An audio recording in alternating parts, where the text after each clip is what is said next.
बहुत समय पहले की बात है। एक छोटे से गांव में रमेश नाम का किसान रहता था। रमेश मेहनती तो था, लेकिन उसका स्वभाव ऐसा था कि छोटी छोटी बातों पर तुरंत गुस्सा हो जाता। दिन भर उसे किसी न किसी बात की चिंता सताती रहती थी, कभी फसल की, कभी पैसों की और कभी रिश्तों की। इस वजह से वह रातों को सो नहीं पाता और उसके चेहरे पर हमेशा चिंता की लकीरें साफ दिखती थी।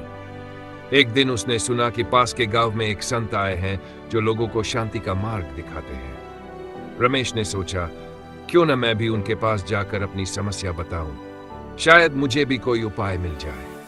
वह संत के पास पहुंचा और अपनी सारी परेशानियां बताई। संत ने मुस्कुराते हुए रमेश को एक खाली कटोरा दिया और कहा, इस कटोरे में इस नदी से पानी भरो, लेकिन ध्यान रहे पानी में एक भी लहर ना आए।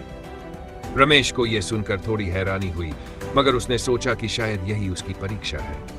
रमेश ने बड़ी सावधानी से कटोरे में पानी भरने की कोशिश की। जैसे ही वह कटोरे में पानी डालता, लहरें बन जाती। वह बार बार कोशिश करता, मगर हर बार असफल रहता। अंत में वह थक हार कर संत के पास लौटा और बोला, महाराज, यह तो असंभव है, बिना लहर के पानी नहीं भरा जा सकता। संत ने शांत स्वर में कहा, बिल्कुल वैसे ही जीवन में समस्याएं और चुनौतियां आएंगी ही, उनसे बचा नहीं जा सकता।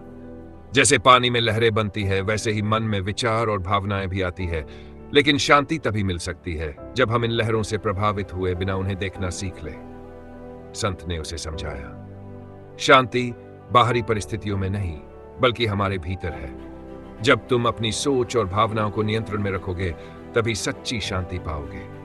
हर परिस्थिति में सकारात्मक रहना और मन को स्थिर रखना ही सच्ची शांति है। रमेश ने संत की बातें दिल से स्वीकार की। उसने धीरे धीरे अपने गुस्से और चिंता पर नियंत्रण पाना शुरू किया। कुछ समय बाद उसने महसूस किया कि अब छोटी छोटी बातें उसे परेशान नहीं करती। उसने अपने भीतर ही शांति को खोज लिया था। सीख, इस कहानी से हमें यह सीख मिलती है कि शांति किसी बाहरी चीज में नहीं है, बल्कि हमारे अपने मन में है।